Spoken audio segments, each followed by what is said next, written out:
ಶಿವಮೊಗ್ಗದಲ್ಲಿ ಅಶೋಕ್ ಅವರು ಮಾಧ್ಯಮ ಮಿತ್ರರೊಂದಿಗೆ ಮಾತನಾಡಿ, ಶಿವಮೊಗ್ಗ ಲೋಕಸಭಾ ಕ್ಷೇತ್ರಕ್ಕೆ ಸಂಬಂಧಿಸಿದಂತೆ ಬಿಜೆಪಿ ಸಭೆ ಮಾಡುತ್ತಿದ್ದೇವೆ.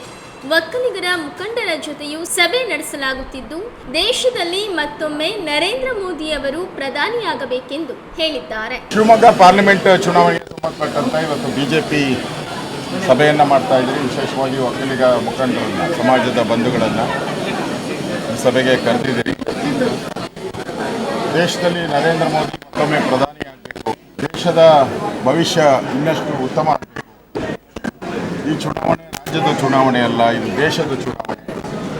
ದೇಶದ ನಾಯಕತ್ವ ಮೋದಿ ವಹಿಸ್ಬೇಕಾ, ರಾಹುಲ್ ಗಾಂಧಿ ವಹಿಸ್ಬೇಕಾ, ಈ ಪ್ರಶ್ನೆಯನ್ನು ನಾವು ಮುಂದೆ ಇಡ್ತಾ ಇದ್ದೀವಿ. ಆದರೆ ಕಾಂಗ್ರೆಸ್ ಅವರು ಯಾಕೋ ಗೊತ್ತಿಲ್ಲ, ರಾಹುಲ್ ಗಾಂಧಿ ಹೆಸರನ್ನ ಮುಂದಕ್ಕೆ ತರ್ತಾ ಇದ್ದಾರೆ. ಅವರಿಲ್ಲಿ ಬಿರಿ ಸಿದ್ದರಾಮಯ್ಯ ಹೆಸರನ್ನು ಮುಂದೆ ತರ್ತಾ ಇದ್ದಾರೆ ಹೊರತು ಈ ದೇಶದ ಪ್ರಧಾನಿ ರಾಹುಲ್ ಗಾಂಧಿ ಆಗಬೇಕು ಅಂತ ಕಾಂಗ್ರೆಸ್ ಅವರು ಎಲ್ಲೂ ಹೇಳ್ತಾನೂ ಇಲ್ಲ, ಫೋಕಸ್ಸು ಮಾಡ್ತಾ ಇಲ್ಲ. ಅಂದರೆ ಅವರಿಗೆ ರಾಹುಲ್ ಗಾಂಧಿಗೆ ಕಿಂಚೊತ್ತು ಬೆಲೆ ಇಲ್ಲ ಅನ್ನೋದನ್ನು ಕಾಂಗ್ರೆಸ್ ಅವರೇ ಇವತ್ತು ಘೋಷಣೆ ಮಾಡಿದ ರೀತಿ ಕಾಣ್ತಾ ಇದೆ. ಈಗಾಗಲೇ ಅವರ ಪಾರ್ಟ್ನರ್ ಆಗಿರ್ತಕ್ಕಂಥ ಕೇರಳದ ಮುಖ್ಯಮಂತ್ರಿ ಅವರೇ ಹೇಳಿದ್ದಾರೆ, ಅಮೂಲ್ ಬೇಬಿ ಅಂತ ಹೇಳ್ಬಿಟ್ಟಿದ್ದಾರೆ ಕೇರಳದ ಮುಖ್ಯಮಂತ್ರಿ. ಅಂದರೆ ಒಂದು ರೀತಿ ಕಾಂಗ್ರೆಸ್ ಅವರು ಯುದ್ಧಕ್ಕೆ ಮುಂಚೆನೇ ಸೋಲನ್ನು ಒಪ್ಕೊಂಡ ರೀತಿ ಕಾಣ್ತಾ ಇದೆ. ಕರ್ನಾಟಕದಲ್ಲಿ ಬಿಜೆಪಿ ದೊಡ್ಡ ಅಂತರದಲ್ಲಿ ಗೆಲುವನ್ನು ನಾವು ಸಾಧಿಸ್ತೀರಿ.